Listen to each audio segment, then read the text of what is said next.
कक्षा 12 भूगोल के प्रिय विद्यार्थियों, मैं डॉक्टर अब्दुल हमीद, प्रवक्ता Kamlavati Tripathi boys inter college Varanasi cantt, इस वर्चुअल कक्षा के माध्यम से आपके 5वें अध्याय को लेकर आपके समक्ष पुनः उपस्थित हूँ।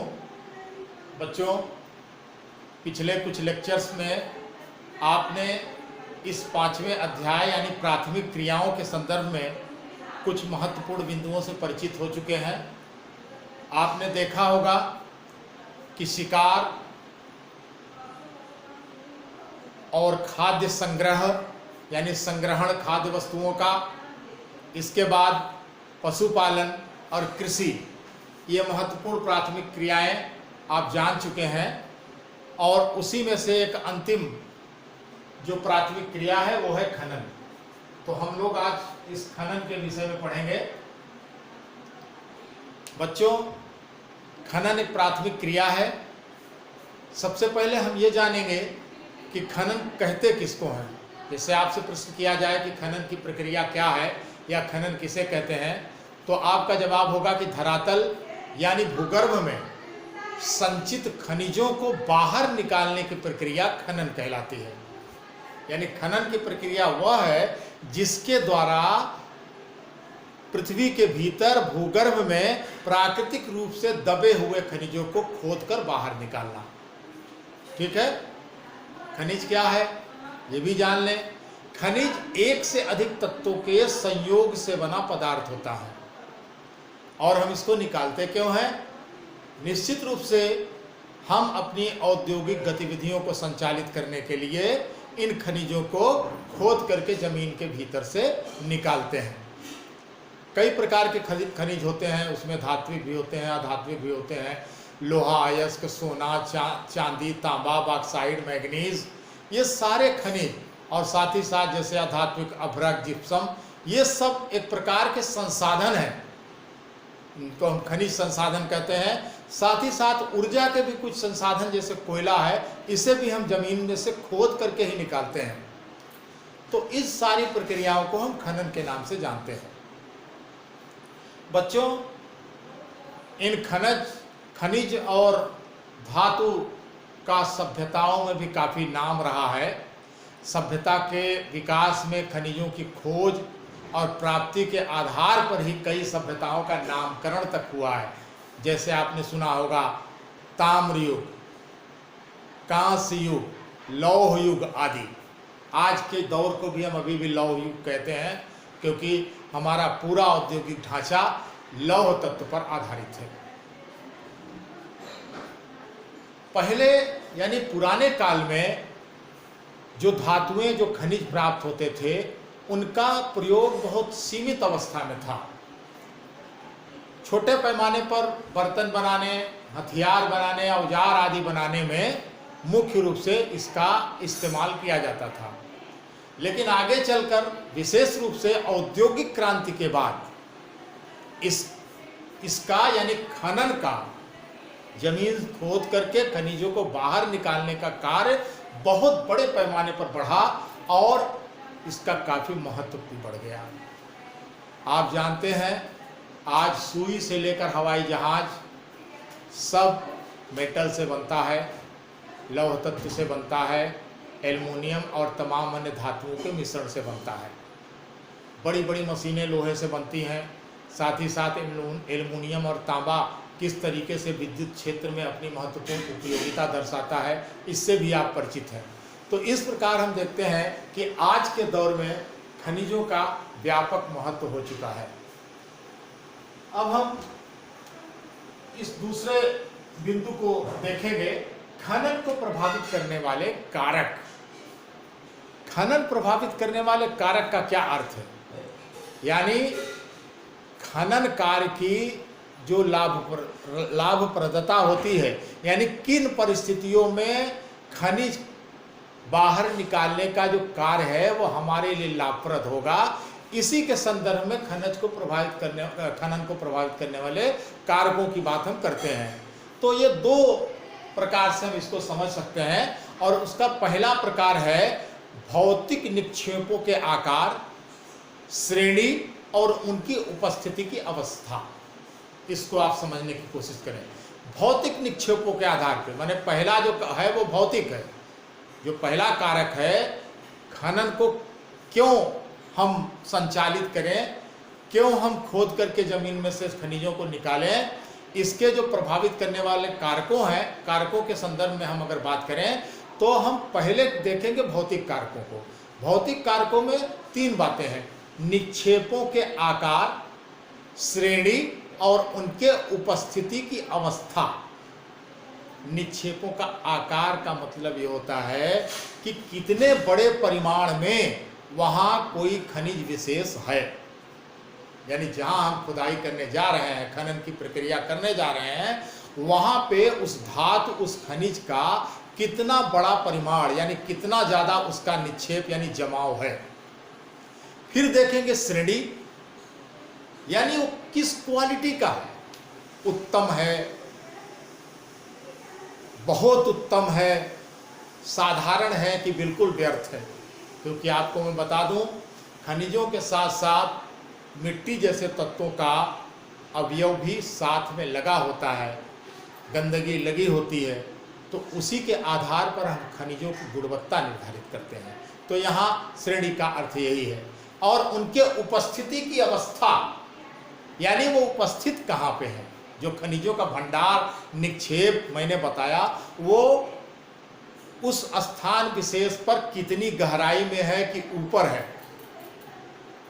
उसको अगर ऊपर है तब निकालना ज़्यादा लाभदायक है, बहुत गहराई में है तो खर्च बढ़ जाएगा, वो लाभप्रद नहीं रह जाएगा। इसीलिए मैंने पहले कहा कि खनन कार्यों की लाभप्रदता को दर्शाने के लिए हम खनन को प्रभावित करने वाले कारकों की व्याख्या करते हैं। ठीक है, अब हम देखेंगे आर्थिक कारक। इसमें दूसरा जो कारक है खनन को प्रभावित करने वाला, वो है आर्थिक कारक। आर्थिक कारक में सबसे बड़ी बात है खनिजों की मांग। अगर किसी स्थान विशेष पर कोई ऐसा उद्योग संचालित हो रहा है जिसको किसी खनिज विशेष की बहुत मांग है, तो हम निश्चित रूप से खनिज के खनन कार्य का ज़्यादा बढ़ावा देंगे। दूसरा है तकनीकी ज्ञान और उसका उपयोग। अगर तकनीक बहुत बेहतर है और हम उस उच्च तकनीक के द्वारा उस प्राप्त खनिज से अच्छा हम उत्पाद बना सकते हैं, तो इस प्रकार से हम तकनीकी ज्ञान और उसके उपयोग के संदर्भ में खनन कार्य को प्रमुखता से करते हैं।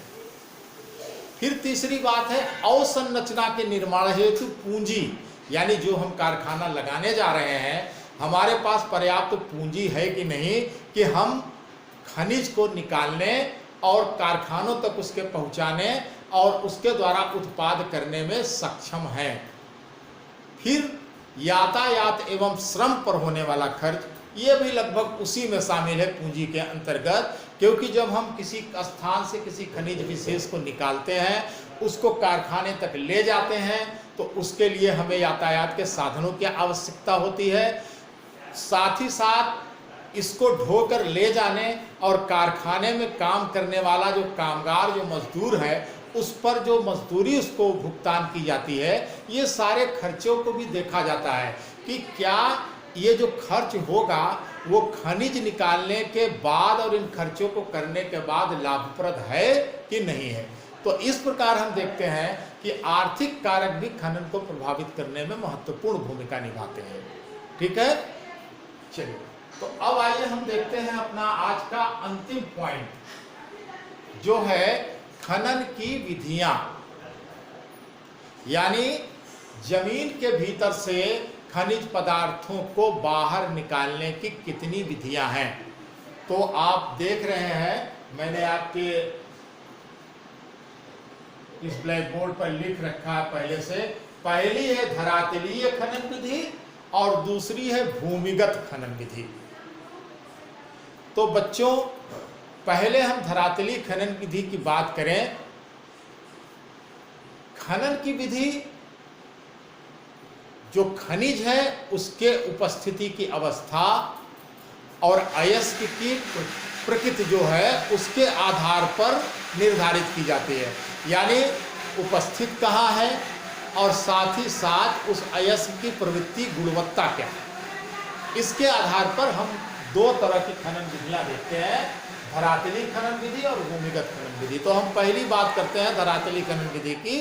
तो मैं आपको बता दूं, धरातली खनन विधि सबसे आसान तरीके की खनन विधि है। ये धरातली सतह पर या बहुत कम गहराई पर स्थित खनिजों की खुदाई के लिए ये प्रक्रिया अपनाई जाती है। यानी जो हमारे भूगर्भ में खनिज है वो एकदम धरातल के ऊपर या थोड़ा सा गहराई में है, तो वहाँ पर जो खुदाई की जाती है, जिस तरह की खुदाई की प्रक्रिया अपनाई जाती है, उसको हम धरातलीय खनन विधि कहते हैं। ये बहुत सस्ता तरीका भी है, क्योंकि खनिज धरातल के ऊपर ही है, इसलिए बहुत ज़्यादा मशीनों की आवश्यकता नहीं पड़ती, बहुत ज़्यादा सुरक्षा उपायों पर खर्च नहीं करना पड़ता, यानी उस पर बहुत कम खर्च होता है। साथ ही साथ उत्पादन बहुत जल्दी यानी शीघ्रता से और अधिक भी होता है। तो इस प्रकार हम देखते हैं कि ये कम खर्च करने वाला भी तरीका है। इस पहली यानी धरातली खनन विधि को हम विवृत खनन भी कहते हैं। विवृत खनन, इसको हम अंग्रेजी में कहते हैं open cast mining. Open cast mining जो धरातल के ऊपर का खनन करने का तरीका है। ठीक है, अब आइए हम देखते हैं इस दूसरे को, भूमिगत खनन विधि। ये क्या है बच्चों? बहुत से खनिज ऐसे हैं जो धरातल के सतह पर या कम गहराई पर नहीं प्राप्त होते हैं। कुछ खनिज ऐसे हैं जो बहुत ज़्यादा गहराई पर पाए जाते हैं। तो निश्चित रूप से ज़्यादा गहराई से खनिजों को निकालने के लिए ज़्यादा परिश्रम और कठिन तरीके का इस्तेमाल करना पड़ता है। जी हाँ, भूमिगत खनन विधि बेहद कठिन तरीका है और ये निश्चित रूप से जो बेहद गहराई वाले खनिज हैं उनको बाहर लाने के लिए की जाती है। इस प्रकार की खनन विधि को हम कूपकी खनन विधि भी कहते हैं। कूपकी, कूप शब्द का मतलब आप समझ लीजिए, कूप का मतलब होता है कुआं। कूपकी खनन विधि, जिसको अंग्रेजी में हम कहते हैं अंडरग्राउंड माइनिंग, यानी जमीन के भीतर अंदर जाकर के माइनिंग। तो जैसा आपने कुआं देखा होगा, उसी तरह जब हमारे वैज्ञानिक पता लगा लेते हैं कि किसी धरातल विशेष के नीचे इस खनिज के पाए जाने की संभावना है, तो फिर भूमिगत खनन विधि का चरण प्रारंभ होता है और सबसे पहले खोदा जाता है एक लंबवत कुआं।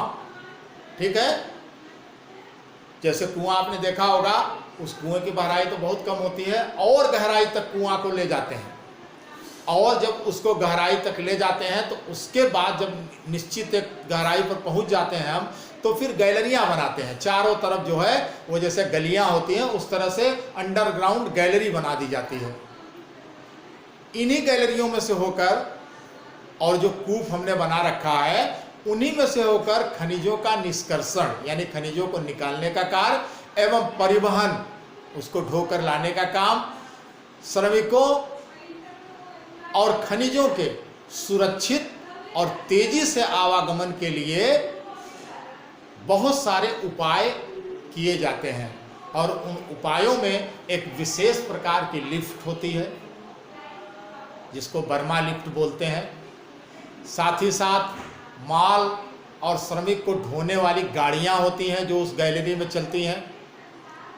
लिफ्ट से उसको ऊपर लाया जाता है, श्रमिकों को नीचे लाया जाता है। जो गैलरियां हैं उनमें छोटी छोटी गाड़ियां होती हैं जिसमें से माल को लाद करके और मुख्य कूप तक लाया जाता है ताकि उनको बाहर निकाला जा सके। ये तो हो गया आवागमन के संदर्भ में, माल को बाहर ले जाने के संदर्भ में ये उपाय किए जाते हैं। साथ ही साथ जो मजदूर, जो श्रमिक वहाँ कार्य कर रहे हैं, उनके लिए वायु संचार प्रणाली, ताकि उनको ऑक्सीजन और शुद्ध हवा मिलती रहे, इसके भी उपाय किए जाते हैं। पाइप के माध्यम से हवाओं को अंदर ले जाते हैं या कृत्रिम रूप से वहाँ ऑक्सीजन देने की व्यवस्था करते हैं। तो इस तरीके से ये बहुत खर्चीली प्रणाली है, यानी खर्चीली विधि है। मैं आपको बता दूं, खनन का यह तरीका बेहद जोखिम भरा भी होता है। जोखिम भरा समझते हैं, खतरनाक।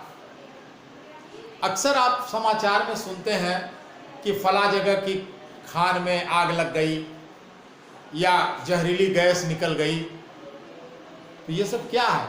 ये सब भूमिगत खनन विधि में ही ये कठिनाइयाँ और ये आपके सामने जोखिम सामने आते हैं। इस तरह की आपदा हमको सुनने को मिलती है। जहरीली गैसें निकलना, आग लग जाना, खदान में बाढ़ आ जाना, खदानों की छत ऊपर से बैठ जाना। अब आप कल्पना कीजिए कि कितनी खतरनाक स्थिति में और कठिनाई में इन भूमिगत खनन विधि के माध्यम से जो हम खान बनाते हैं नीचे, उसमें जो कार्य करने वाले मजदूर हैं वो कितने ज़्यादा खतरनाक स्थितियों में कार्य करते हैं। मौत हमेशा उनके सर पर मंडराती रहती है, फिर भी हम उस कार्य को करते हैं क्योंकि हमें खनिजों की आवश्यकता होती है। कई विकसित देश आज के समय में, जो विकसित अर्थव्यवस्था वाले देश हैं, वो इस खनन कार्य को छोड़ रहे हैं। उन्हें पता है कि बहुत गहराई में खनिज है, लेकिन वो खनन कार्य को छोड़ रहे हैं। ऐसा क्यों कर रहे हैं? क्योंकि वहाँ पर खनिजों के बहुत ज़्यादा गहराई में होने के कारण श्रमिकों की लागत और जो अन्य खर्चे हैं वो बहुत ज़्यादा हैं। इसलिए ये देश इन खनिजों को बाहर से लाना उनके लिए, बल्कि आयात करके लाना सस्ता पड़ता है, बनस्पति इसके कि वो खदानों में से इसको अपने देश की खदानों में से निकाले।